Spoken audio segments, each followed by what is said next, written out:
Mr. President, yesterday the Senate unanimously approved my resolution with Senator Rounds formally congratulating the South Dakota State University football team on their championship season.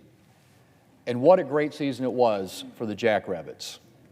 They ended the season 14-1 and never lost a game in their conference.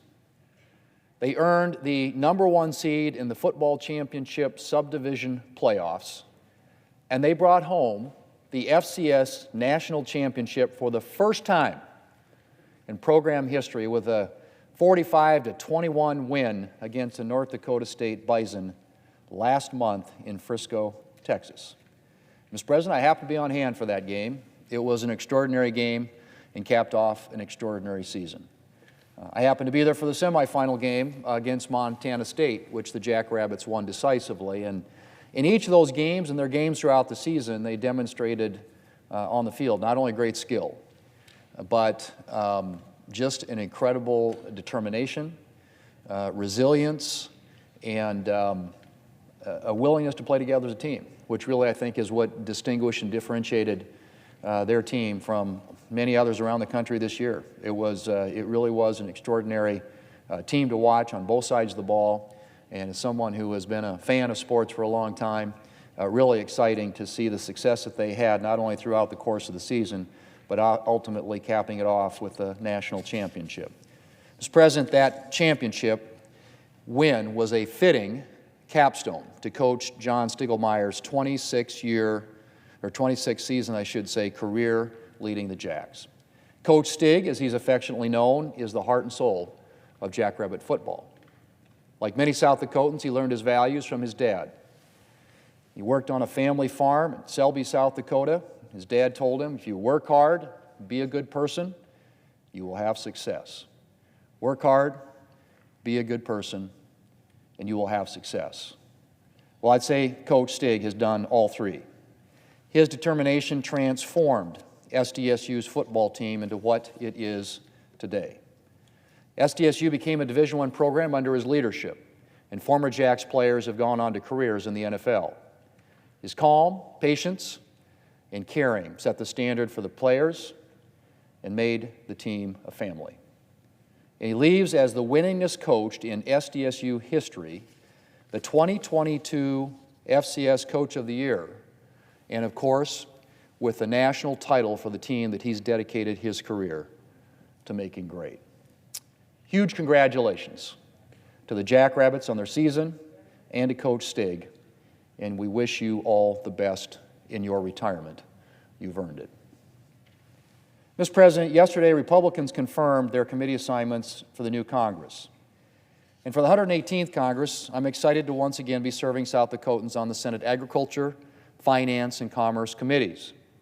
Mr. President, if any committee is a good fit for a South Dakota senator, it's the Senate Agriculture Committee. Agriculture is the lifeblood of South Dakota, and day in and day out, one of my top priorities is addressing the needs of farmers and ranchers. And my seat on the Senate Agriculture Committee gives me a particularly valuable platform from which to advocate for South Dakota producers.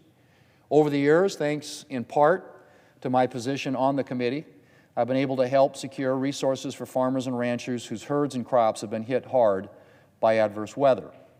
I've been able to strengthen the farm safety net through commodity programs like the Agricultural Risk Coverage Program. And I've been able to establish a safety net for livestock producers through programs like the Livestock Indemnity Program and the Livestock Forage Program. I've been able to make the Conservation Reserve Program a more effective tool for producers, and more. And 2023 is a particularly exciting time to be on the Ag Committee because 2023 is a Farm Bill year. During my time in Congress, I've been involved in drafting 4 farm bills, and I'm eager to get to work on my 5th. I've been gearing up for the 2023 Farm Bill since last year when I began convening roundtables with farmers and ranchers and ag stakeholders to hear about their top priorities for this year's bill. I've also introduced several pieces of legislation that I will work to get included in this Farm Bill, including legislation to strengthen and improve the Conservation Reserve Program, increase the information available on the impacts of conservation practices, and address the needs of South Dakota livestock producers.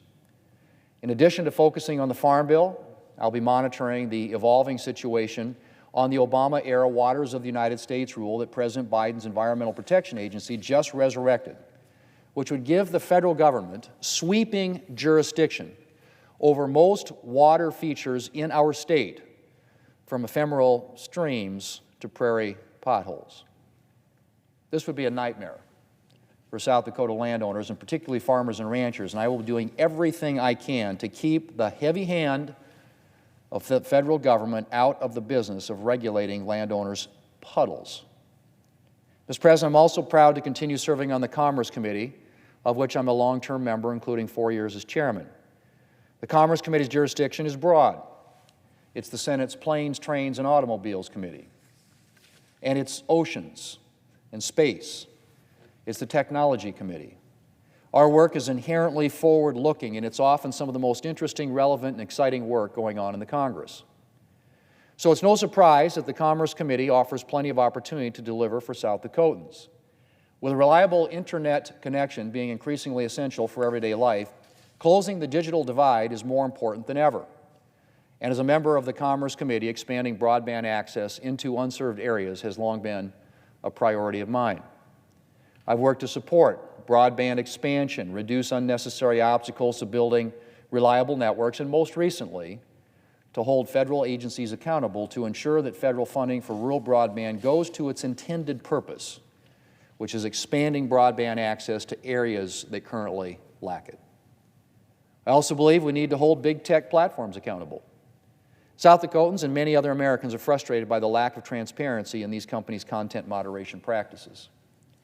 In this Congress, I'll be working to advance my bipartisan legislation to increase transparency and due process for users on Internet platforms.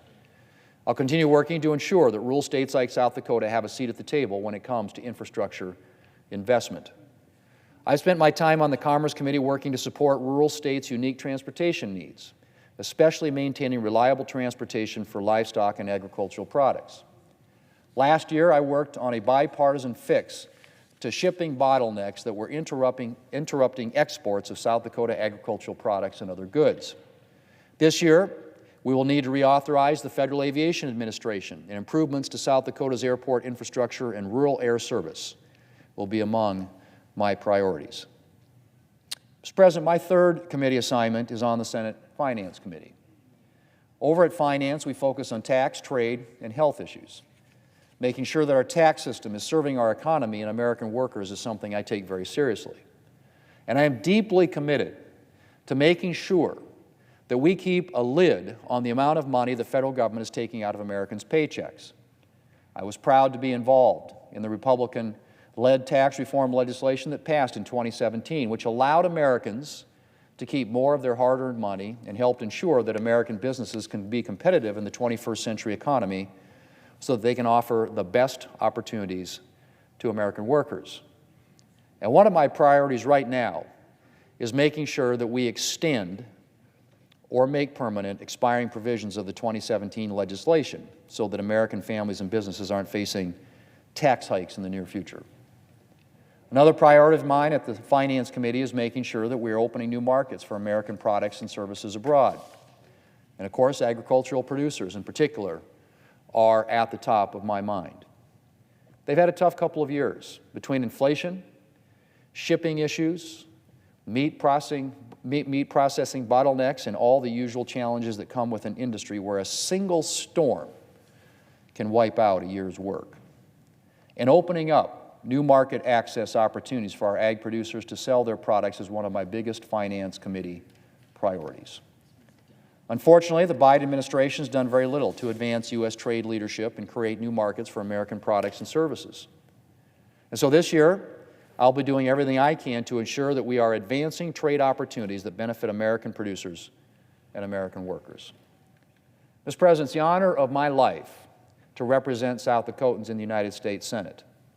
And I am excited about the opportunities that I will have this year at the Agriculture, Finance, and Commerce Committees to serve the people of South Dakota and to help make life better for Americans around the country. Mr. President, I yield the floor, and I suggest the absence of a quorum.